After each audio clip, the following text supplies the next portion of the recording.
Charu Jain. Welcome to my YouTube channel learners पाठशाला।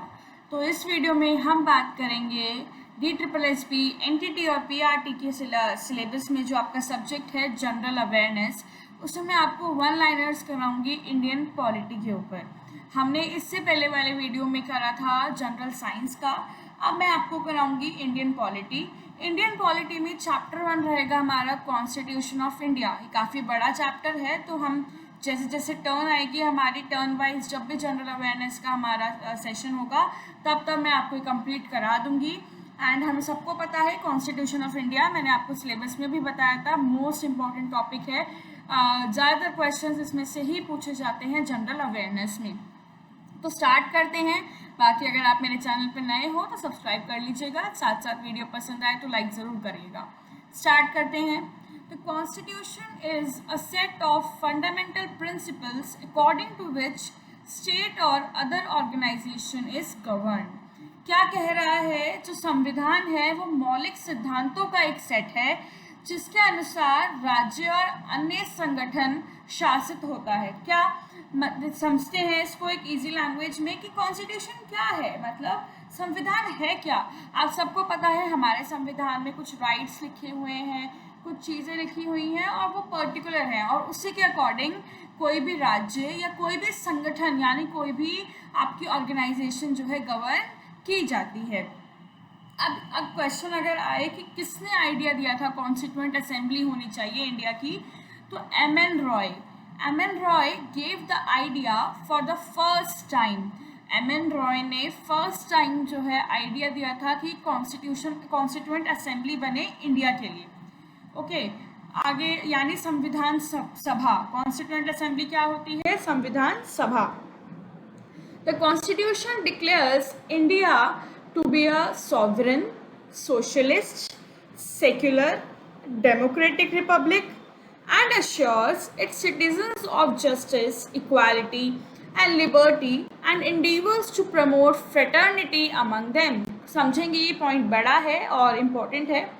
संविधान जो है हमारा भारत का, वो भारत को कहता है कि वह संप्रभु है, समाजवादी है, धर्मनिरपेक्ष है, यानी कोई धर्म में यहाँ पे हम जो है डिस्क्रिमिनेशन नहीं होता। डेमोक्रेटिक रिपब्लिक क्या होता है कि आपको बोलने का अधिकार है, और लोकतांत्रिक है, गणराज्य है।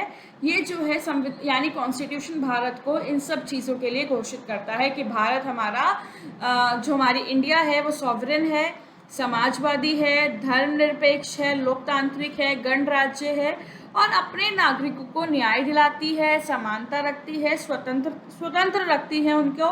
उनके बीच में जो बंधुत्व होता है यानी ब्रदरहुड और फ्रेटर्निटी, इन सब को बढ़ावा देती है और इन्हीं के प्रयासों को कि इन्हीं को ही प्रमोट किया जाए उसको आश्वासन देती है। यानी इन शॉर्ट अगर क्वेश्चन आए कि इंडिया एक कैसी कंट्री है और आपको दे दिया सॉवरेन और अनडेमोक्रेटिक, डेमोक्रेटिक नहीं देंगे, अनडेमोक्रेटिक, मोनार्किस्ट, तो आप किस पे टिक करोगे? इंडिया एक सॉवरेन कंट्री है, राइट। सेम सोशलिस्ट, सेक्युलर, कुछ भी दे सकते हैं। तो ये हमारे कुछ पॉइंट्स हैं। आगे बढ़ते हैं। आगे है मेकिंग ऑफ द कॉन्स्टिट्यूशन, यानी हमारा जो संविधान है वो कैसे बना।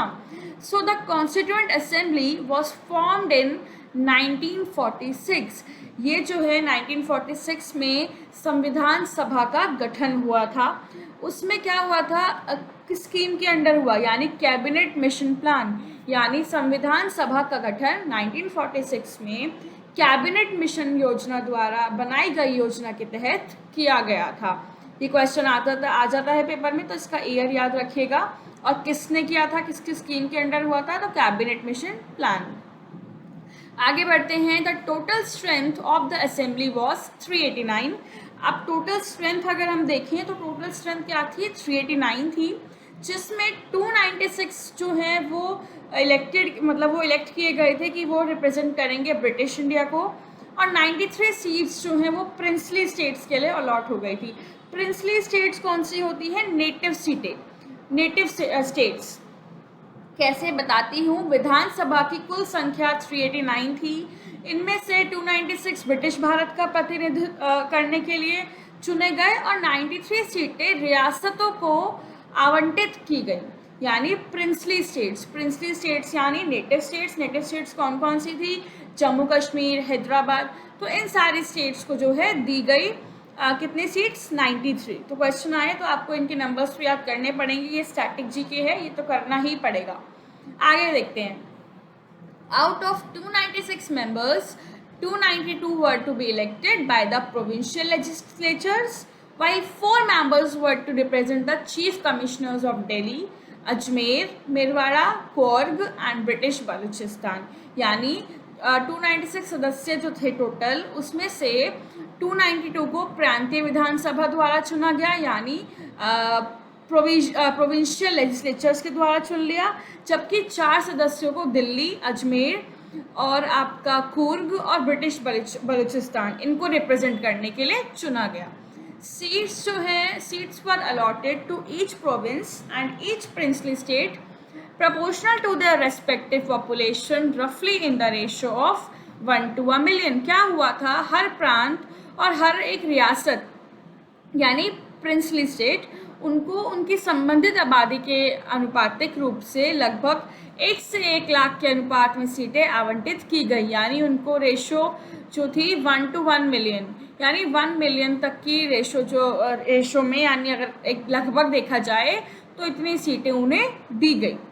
ओके, मतलब वो क्या कर रहे थे कि सीट्स जो है उन्होंने अलॉट कर दी हर उसको, प्रोविंस को भी और हर प्रिंसली स्टेट को भी। The members from provinces were to be elected by the representatives of 3 principal communities. जो प्रांतों के सदस्य थे ना, उनको वो 3 प्रिंसिपल कम्युनिटीज़ से रिप्रेजेंट किए गए। अब क्वेश्चन पूछ सकता है कौन कौन सी वो 3 प्रिंसिपल कम्युनिटीज़ थी? तो वो थी मुस्लिम, सिख और जनरल। और कौन सा मेथड लगा था? Proportional representation. प्रोपोर्शनल रिप्रेजेंटेशन क्या होता है कि इक्वल प्रोपोर्शन में, यानी अगर उसको 1 लाख है मिली हैं, उसको भी 1 मिलेंगी, यानी तीनों को इक्वल मिलेंगी। The members from the princely states were nominated by the respective rulers. क्या हुआ? प्रांतों के सदस्यों को अनुपातिक प्रतिनिधित्व की विधि से 3 प्रमुख समुदाय यानी मुस्लिम, सिख और जनरल, इनके प्रतिनिधियों द्वारा चुना जाना था। रियासतों से आए सदस्य को संबंधित शासकों ने मनोनीत किया। मनोनीत के मतलब यानी नॉमिनेट किया, जो प्रिंसली स्टेट से आए थे। ओके, सो ये है हमारा पूरा आज का जो हमने पढ़ा। अब ये पूरा चैप्टर नहीं हुआ है, आधा है हमारा कॉन्स्टिट्यूशन का।